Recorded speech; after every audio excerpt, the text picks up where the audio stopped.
prison merci doyen xel dafay dem bu ñu tuddee prison ci jigéen ñi nekk camp pénal ay bés des ci fête gi ñoom tamit ñu leen di masaw bu baax a baax merci beaucoup doyen tout de suite ñu xuus ci beneenuk xët balaa ñu jàll ci gan gi.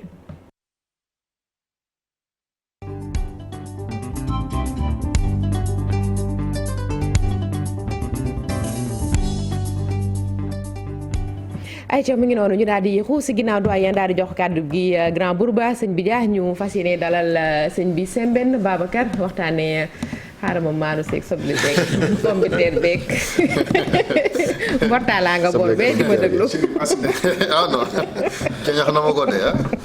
ayca mi ngi noonu Babacar Sembène moom commissaire aux enquêtes économiques la nekk aussi directeur exploitation ci agence de régulation des marchés di ARM ku wax régulation des marchés nag surtout jamono ji ñuy waajal feet yi wax nañu ko ci kanam sax normalement ministre du commerce war naa daje consommateur yi ngir def naa concept bu bees bu ñu tuddee face au consommateur ma léegi ngir waxtaanee tolluwaay ak njëg yi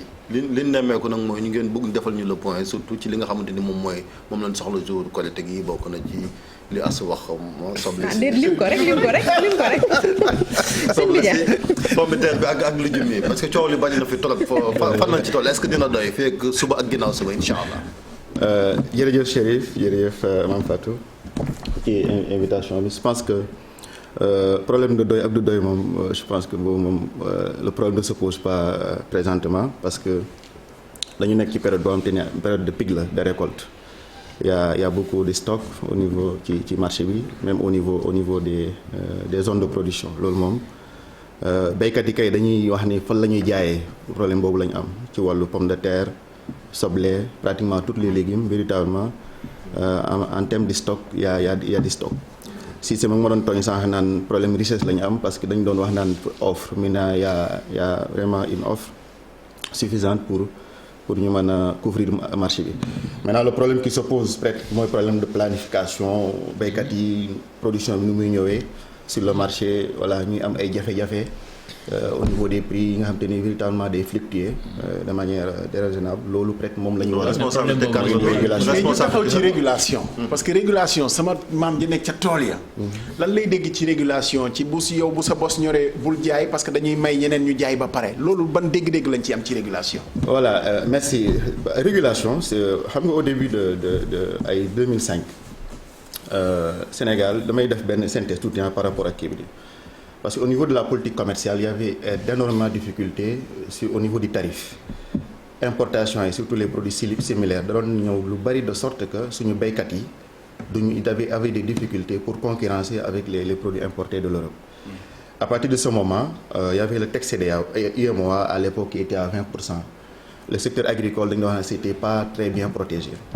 moom ay avancé ba texte CEDEAO ñëw mais avant boobu Sénégal pour protéger véritablement béykatam yi parce que rappelez-vous béykat daan nañ béy sable jaayee ko juróomi dërëm ci marché bi. yooyu daan na am parce que mënu loon concurrence peut-être. jigéen ñi aussi en termes de qualité de préférence ñoom dañ doon xool sable bi nga xam ne moom mooy jógee Europe parce que voilà moo gën a neex a denc et cetera y avait tout ça. Maintenant d'une pierre deux coups le Sénégal a pris des mesures au niveau de la frontière bu ne damay def de sorte que sama béykat yi si production bi ñëwee ñun on arrête carrément les importations moo indi les gels d'importation depuis 2005 mu commencé 2005 à l'époque la production tournait autour de 40 000 tonnes su fekkee on a commencé avec l'oignon maintenant d'année en année nga gis ne production bi ñu évolué ba nii da ngay gis ne sur la base des chiffres de l'horticulture on produit presque 460 000 tonnes d'oignons sur la base des chiffres de l'horticulture. Maintenant loolu aussi commencé nañ ko ak pomme de terre depuis 2014 ñu def ko ak carotte parce que dañ gis ne baykat yi plus il est rassuré plus aussi muy jël ay moyens di def ci baykat yi parce que il a un marché qui est un peu garanti c'est un peu ça l'objectif et ça nous a valu beaucoup de va-et-vient au niveau entre Dakar et Genève parce que aussi dañ nekk ci benn système commercial boo xam te ne souvent aussi bu ngeen jëlee ay mesures day impacter vos fournisseurs vos pays partenaires dal nañu ci ceeb dal nañu ci ginaar gi par exemple parce que ak grippe aviaire bi Sénégal jël mesure boobu Brésil bi nga xam ne moo doon exporte lu bari ou bien ay France yëpp porte ay plainte mais Sénégal a pu véritablement se défendre mettre en avant aussi les aspects économiques de sorte que ñoom ñu nangu loolu moo indi aspect régulation à partir de ce moment nag par exemple su ma revenir ci oignon béykat yi am engouement parce que gis nañ y a un marché qui est protégé léegi bu ñu béyee nañ mën a jaay. C'était entre l'importation et la production locale. mu dem ba léegi da ngay xool sablé pratiquement c'est produit au niveau national xam nga boo jëlee sablé c'était les deux zones la grande zone des Niayes et la zone vallée. Maintenant da ngay dem ba Toubacouta nga dem ba Tambacounda tout le monde fait de l'oignon. Maintenant le producteur qui était dans la zone vallée qui vendait à Tamba. léegi day gis ni il a son concurrent là-bas. mu indi léegi régulation entre les zones de production. ci loolu aussi y avait pratiquement les petits producteurs qui étaient là mu buróoxloo ci benn Chérif Dia mooy ñëw am na tuuti xaalisam dem dëkkam Mbour ba am na fa benn 5 hectares lui aussi il produit. donc yooyu yëpp dañ ko am des Sénégalais qui ont investi donc ce qui fait que véritablement il y a une offre qui est là abondante. Maintenant le problème c'est que dañuy wax ne on a produit 460 000 tonnes man en tant que ministère du commerce moi j'ai dit avec 350 000 tonnes par exemple sur la base des estimations les besoins du marché par exemple les besoins du marché c'est entre 25 000 30 000 tonnes le mois su fekkee ne on a mis 460 000 tonnes sur le marché et malheureusement on continue à importer de l'oignon au Sénégal. Et pourquoi voilà ça veut dire que xaar rek Chérif xaar ma ñëw rek. ça veut dire que y a des problèmes au niveau soit des chiffres ou bien au niveau des infrastructures de stockage. parce que boo xoolee le calendrier cultural sur la base de l'agriculture ak dafa am période boo xamante ne les légumes dafa am période fraîcheur bu muy ñoree boo xoolee chaque fois les problèmes ban nga koy c'est le mois de mars avril mai c'est des pics de récolte c'est toutes les productions horticoles day sedd à partir de ce moment su fekkee ne on a 400 000 tonnes par exemple et que 80% de cette récolte là sont récoltées en 3 mois donc impérativement il faut que ñu mën di am des systèmes de stockage et de différer la commercialisation c'est aussi simple que ça. mais loolu amul parce que dañuy faral di gis production bi di yàqu ci conservation. voilà xam nga conservation bi mooy que ne aujourd'hui dañoo nekk ci système mbay boo xamante ne nekkul ne béykat bi ne da ngay xaar ne lépp ñu defal la ko état te dama koy wax ak ñoom chaque fois état daf ñu war a defal lii état daf ñu war a defal lii. l'ARM dans sa composante y a une partie bu ñu wax naan infrastructure de stockage ñu doon tabax ay magasins de stockage et cetera mais on s'est rendu compte que les magasins n'étaient pas utilisés boo ñëwee si béykat bi nga ne ko mais pourquoi nga gis ne marché bi neexul et pourtant magasin ngi nii doo denc il va te dire et ça se comprend hein j'ai travaillé pendant 4 mois sur fonds propres le problème du financement ñëw j'ai travaillé sur 4 mois loo xam te ne kenn joxuma semence le problème des semences ñëw et même dans le stockage il y a des variétés yoo xamante ne sont destinées au stockage parce que dans la régulation il y a beaucoup de questions qui apparaissent loo xamante ne toi en tant que régulateur ça ne dépend pas de toi mais on les gère et vous dit j'ai travaillé sur 4 mois sans financement j'arrive sur le marché quel que soit le niveau des prix j'ai des problèmes à la maison yu ma war a régler et noonu la donc day nekk système boo xamante ne aujourd'hui donc pour nga ne ko dencal il faut mu préparer ko maintenant on essaie d'amener les banques les institutions financières même dugal ci commerçants yi le budget qui est destiné à l'ARM boo xoolee 400 000 tonnes c'est moins de 100 millions ou bien 200 millions par exemple pour faire des magasins parce que benn magasin ngay def ou 2 magasins alors que pour faire un hangar normé boo xam te ne véritablement adapté minimum c'est 500 millions des hangars yoo xam ne mën nga fa denc soble bi pendant 3 ou 4 mois dara du ko jot. mais tey est-ce que l'État n'a pas les moyens jënd production boobu stocké ko ci ñoom après bu sentir ne xëy na tension mën naa mu jàppale ko askan wi wala y a pas cette possibilité là. voilà xam nga dans les pays organisés commerçant. dans les pays organisés par exemple moi j'ai été une fois en Inde c'est comme ça qu'ils font état bi bu surplus amee agence de régulation yi moo koy jënd def dans les hangars. On n'est pas organisé. non dama ne dans le système organisé waxuma ne on n'est pas organisé. L'État moom mooy jënd parce que ñoom ils ont des moyens parce que boo xoolee Inde c'est des milliards de population ils ont ce qu'on appelle des stocks de sécurité ñoom dañ koy def pour seen souveraineté alimentaire état bi day jënd stock bi teg et souvent c'est le riz que vous voyez au Sénégal parce que ñoom bu ñu amee les récoltes le riz qui était stocké l'année dernière et que jarul ñu déstocké ko envoyé ko dans d'autres pays pour jaay ko maintenant aujourd'hui peut-être l'État n'a pas les moyens d'acheter toute cette production là par exemple ARM aujourd'hui bu ñu ko dooleeloon mu am ay hangaram état defal ko budget. mais l'ARM c'est l'État. Ouais, c'est l'État moi je parle de l'ARM. je parle de l'État ñu dooleel ko mu am loolu. maintenant à côté de cela on est en train de développer des systèmes avec le secteur privé même ministère bi développé na am na benn institution bi mettre le système de récépissé d'entrepôt c'est pour inciter véritablement le secteur privé à investir dans le stockage parce que toujours dans un pays pour ñu waxee ne système organisé boo demee dans des pays comme la Hollande mi nga xamante ne pratiquement su ma waxee ne importation Sénégal en termes d'oignon pomme de terre presque 80% c'est la Hollande. te pourtant Hollande c'est un petit pays. boo xoolee seen climat yeeg hiver yeeg affaire ils ont un laps de temps pour produire. maintenant boo demee foofu le commerçant qui quitte aujourd'hui Dakar pour aller en Hollande du rencontrer directement le producteur. Il y a un système d'agrégateurs qui se font ñoom ñooy jënd production bi ils font le label bi wala packaging extra et assurer la grande distribution. ci loolu lañ bëgg a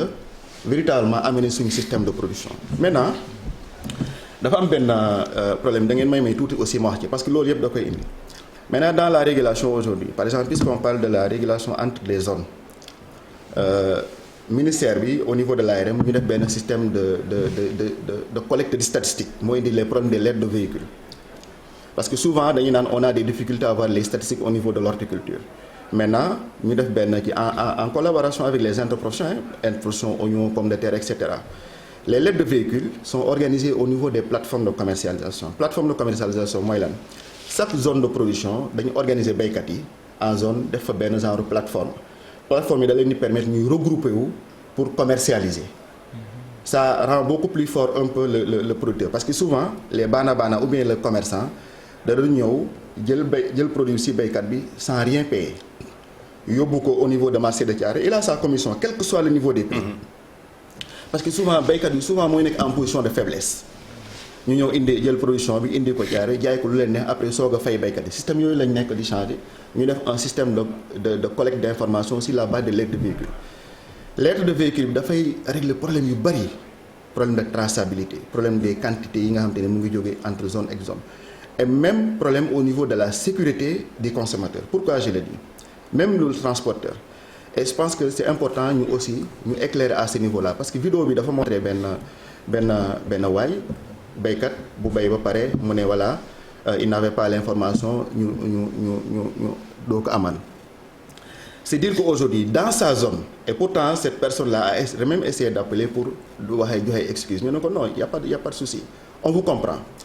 Dans sa zone il y a une plateforme de commercialisation bu jamoon ci information bi rek moom dina ko am. Cette lettre de véhicule là du lu muy fay qui paie la lettre de véhicule c'est le transporteur.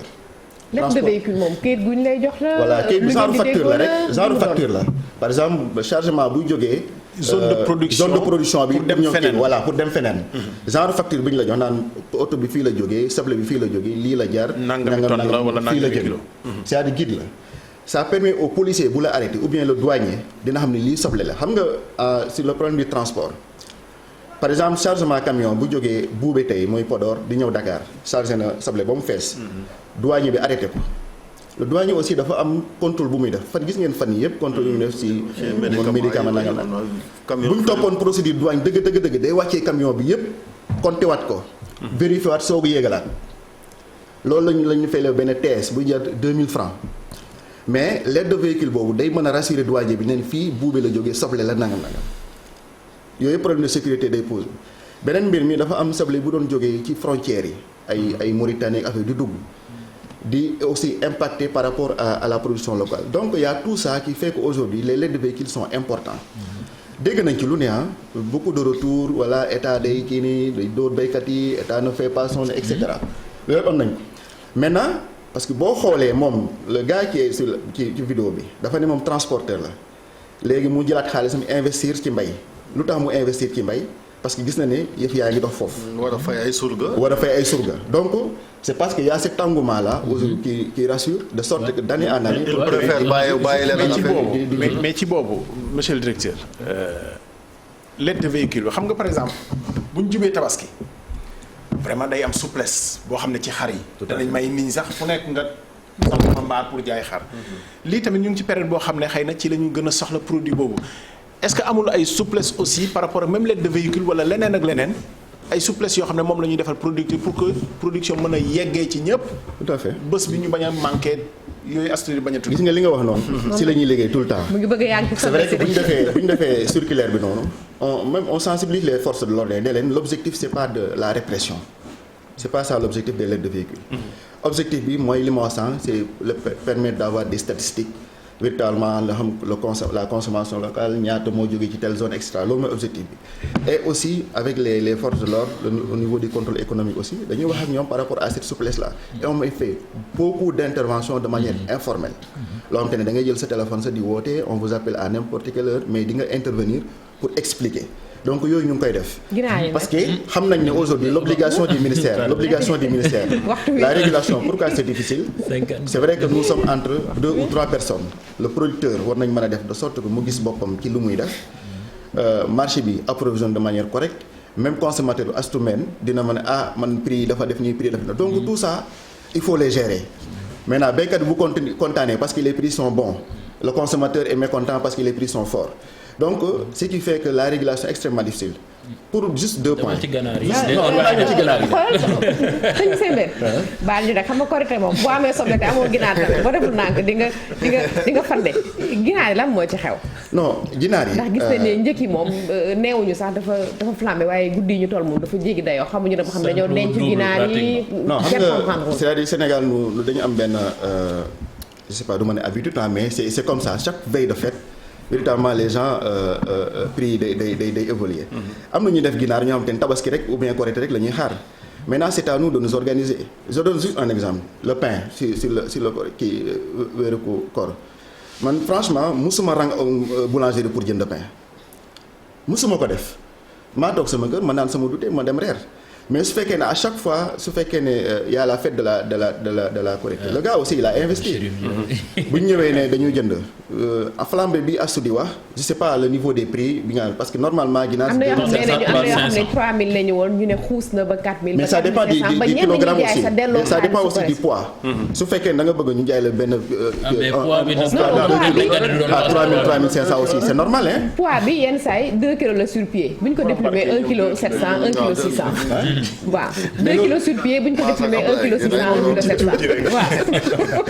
xam nga loolu tamit ça pose problème parce que loolu bu fekkee dañ la ko bëgg a jaay 4000 4500 dañ ko doon jëndee juróomi téeméer jàpp juróom benn téeméer tamit ça pose problème ginaar yi li ñuy laaj tey mooy fi mu dugg ndax jafe-jafe bi dundoon nañ ko balaa koor gi di dugg ñu ne boo gisee mu manqué mooy cuuj ñu dugaloon dañoo matagul mais cuuj ñu dugaloon balaa koor gi di commencé xanaa kay war na ñëwaat bañ teg ko ci marché non c'est vrai que am na xam nga vous savez 2 ou 3 mois 4 mois y avait benn choc bu amoon avec la phénomène grippe aviaire bi amoon fan yële passé vraiment Sénégal nekkoon ci benn situation d'incertitude quoi mais aujourd'hui je pense que cette situation a été maîtrisée au niveau des services vétérinaires loolu aussi c'est des impacts yi nga xam te ne impacté na ci cuuj yi ça aussi il faut le reconnaître au niveau de la disponibilité des poussins ak ñu xam nga aussi les poussins d'un jour au jour ñun on importe plus ces poussins là c'est une production nationale qui se fait qu'il faudra aussi véritablement féliciter et encourager je pense que à ce niveau-là dañu am ginaar wala duñu am ginaar. ginaar moom am na parce que dimanche def naa un peu la zone des Niayes voilà donc te ginaar laa doon jënd mais gis naa véritablement ñu ngi kii yu bari parce que bi ma ñëwee au niveau pour déplimeuse bi si yoonu Sangalkam bi c'était plein pour le gars après nga poser quelques questions les gens te disent que y a de la disponibilité. est-ce que yéen tey am ngeen moyen pour réguler marché ginaar boobu tey bu ñu fekkee ginaar yi ñu doon jaayee 3000 dañ ñëw ci marché bi ñu ne la ginaar bi ñu doon jaayee juróom benn téeméer tey junni la yéen lan moo ci seen wàll. non attends xam nga à ce niveau nag y a problème. am jënd amul bàyyi parce que la régulation aussi du question de fixation de prix ou homologation de prix. c'est différent disponibilité voilà ñun li ñuy def. na produit bi am que le produit soit disponible que aussi le consommateur puisse avoir le choix. ne man lii laay jënd wala leen laay jënd wala leen laay jënd maintenant ku ci nekk nag ak say principe ak say goût bu la neexee nga jënd ginaar buy 2 kilos ou 3 kilos 1 kilo 5 ou bien ginaar bu ñu defee ci comme Chérif moom tabaski bi laa dum ak genre yi xeet rek lay kii maintenant si vous permettez su ma amee benn une minute aussi rassurer vraiment les producteurs par rapport ak la période de gel la commercialisation présentement il y a beaucoup de stock au niveau des zones de production di leen wax ne est-ce qu'on a besoin de l'oignon bi jóge bitim réew. non boobu amuñu ko. non au cas où parce que. non mi ngi doon non nee naa stock kay am na stock am pagaille. non mooy importation naka lañ def ba Sénégal ñu autosuffisant ba doon sax xalaatati di jëggaane foofu laa bëgg waxee. loolu mooy stockage voilà yaa ngi ne tendance bi mooy même presque territoire bi yëpp gaa yi ngi commencé di bay soble. mooy stockage rek. donc il faut des moyens de conservation il faut des hangars des moyens de conservation il y a pas d'autre solution. di rassurer les béykat yi ne leen aussi tant que y a une production locale qui est là l'État maintient la fermeture des frontières loolu moom bu ñu ci am benn. yow en tant qu'expert noo gisee soble local parce que soxna yi des fois ñu naan dafa xaw a di ko sikkal. non soble local véritablement y a des améliorations na. Ça il faut le dire y a des améliorations il fut des temps par exemple dans certaines zones c'était gorgé d'eau doo ko boo ko jëlee aussi doo ko mën a denc une semaine ou bien 3 jours ci waañ bi